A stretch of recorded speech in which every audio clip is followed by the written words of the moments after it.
Si Udin, kisah adik angkat Abah Anis yang sangat inspiratif. Untuk kuliahnya di Gajah Mada.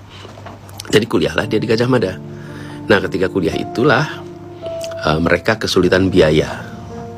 Lalu Udin ini dapat informasi cek kanan kiri bahwa ibu saya, Bu Alia, itu mengkoordinir beasiswa. Jadi dia datanglah ke rumah. Nanti pada waktu itu Udin cerita bahwa dia mampir di masjid dekat rumah. Masjid dekat rumah itu memang namanya Masjid Al-Ittihad di Karangbuni, Jalan Kaliurang KM 5. Mereka supaya sholat di situ, lalu ketemu ayah. Nah, ini Udin cerita waktu itu. Ayah saya itu bilang ketika ketemu, dari mana? Dari Papua. Kemudian mau apa? Mau ketemu Bu Alia. Ceritanya udah makan belum? Itu pertanyaan udah makan belum itu ciri khas almarhum ayah. Ayah itu kalau ada tamu yang datang pasti pertanyaan pertamanya itu, udah makan belum? Apalagi kalau tamu reja, udah makan belum? Kalau belum makan dulu. Jadi waktu Udin cerita bahwa pertanyaan dari ayah saya udah makan belum, saya langsung bilang ini pasti otentik ceritanya. Karena saya baru pertama kali ketemu. Lalu dia cerita ketemu ibu di rumah, terus dia perlu beasiswa, lalu ibu membantu mencarikan beasiswa dan diberikan beasiswa. Itu kejadiannya tahun 99. Ibu bantu ngumpulin dari kanan kiri itu. Ngumpulin karena program beasiswa Orbit waktu itu sudah habis periodenya, harus menunggu 1 tahun. Tapi mereka lagi butuh, jadi menurut Udin, ibu melakukan fundraising sehingga anak-anak itu dapat biaya. Kalau nggak salah ada 4 orang katanya. Jadi mereka dapat dibantu biaya kuliahnya sampai selesai.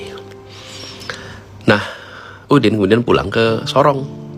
Kembali ke kampungnya, dia aktif lah anak ini di kampungnya. Ini yang kemudian juga saya reflektif nih. Kejadian ini tahun 99 pada saat saya masih berada di Amerika. Pada waktu itu, saya pun sedang mencari beasiswa untuk bisa menutup kebutuhan yang ada di sana. Ini yang ketika saya dengar ceritanya itu rasanya seperti Masya Allah, Allah works in a mysterious way ini. Tuhan ini bekerja dengan cara yang kita nggak tahu. Di saat ibu membantu dia dapat beasiswa, maka di waktu yang bersamaan saya dimudahkan juga dapat beasiswa. Jadi kebaikan yang dikerjakan ibu tuh saya yang kemudian merasakan tuh di waktu yang bersamaan tahun 99. Anyway, kembali ke sini, Udin pulang ke Sorong, terus dia di sana aktif bikin organisasi sosial, bikin tempat rumah singgah, bikin tempat semacam masjid Islamic Center. Nah, Islamic Centernya itu diberi nama Hajah Alia Baswedan, nama ibu saya, dipasang dan dibangun tahun 2006 di situ. 2009. Jadi 10 tahun kemudian dia bangun Islamic Center, dia bangun rumah singgah, dan dia mendidik anak-anak di sana, anak-anak yang tidak mampu untuk bisa tinggal, untuk bisa sekolah. Dia memberi beasiswa pada begitu banyak anak di sana. Jadi saya ketika datang ya tahun 2016 kemarin, saya lihat ini saudara saya ini luar biasa. Jadi sesudah saya dengar ceritanya waktu itu di kampus, saya telepon ibu. Dan ibu bilang, oh iya itu Udin. Mama lupa belum cerita karena Udin sudah pulang ke Sorong, selalu komunikasi, cuman kali ini dia mampir Jakarta.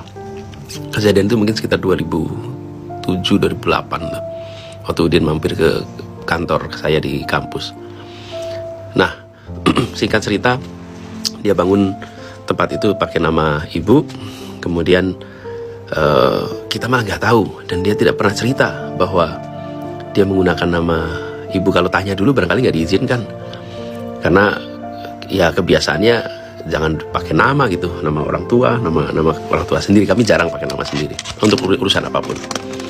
Lalu Udin ini kami kunjungi 2016. Saya ajak ibu ke Sorong untuk jenguk adik kami di sana. Jadi lihatlah tempat itu, dan ibu tuh terharu sekali lihat itu semua, karena bagi ibu anak ini adalah contoh bagaimana dia dulu kuliah bebannya berat, biaya tidak ada, dan ketika dia sudah berhasil, dia bukan kemudian cari tempat di kota besar untuk hidup makmur, tapi dia kembali ke kampung halamannya dan mendidik anak-anak banyak sekali di situ. Jadi anak-anaknya itu banyak di situ. Kalau kita perhatikan, hidupnya itu seperti hidup untuk membantu orang banyak. Nah, tempat yang dia bangun itu namanya Haja Aliyah Baswedan Islamic Center. Lebih unik lagi karena di situ ada plakatnya, diresmikan Islamic Center ini sama Wakil Gubernur tahun 2009. Plakatnya itu mengatakan bahwa gedung ini dibangun di atas 4 buah batu yang berlumur darah para syuhada yang telah mengering, yang diambil dari jalur Gaza. Jadi ada peletakan batu pertamanya itu 4 batu dari Gaza, yang di situ ada bekas darah orang-orang yang syahid di sana. Dan dibilang bahwa mudah-mudahan tempat ini menjadi tempat pendidikan. Jadi datanglah waktu kami ke sana tuh terharu sekali melihat ini, dan kita bersyukur bahwa menyaksikan seorang yang sudah dapat pendidikan tinggi memberikan manfaat bagi semua. Anyway, jadi kemarin saya datang lagi ke sana. Nah, sekarang dia menjadi anggota DPRD di Sorong dari fraksi PAN dan menjadi caleg di sana. Waktu saya mau datang, ini baru saya dengar juga dari teman-teman, rupanya dia dilarang untuk menyambut. Rupanya karena PAN itu ikut dalam koalisi lain, maka dia dibilang tidak boleh ikut menjemput, tidak boleh ikut bertemu. Tapi dia tetap datang, dia tetap ketemu, kami tetap berjumpa karena memang kita ini bersaudara dan gak ada urusannya dengan politik. Jadi saya yakin pimpinan PAN juga gak akan beri sanksi karena ini gak ada urusannya dengan kampanye. Ini satu kunjungan antar saudara angkat yang ya memang kalau ke Sorong ya ke sana gitu. Mudah-mudahan Udin tidak dapat sanksi apapun. Kalau diberi sanksi ya itu namanya dolim.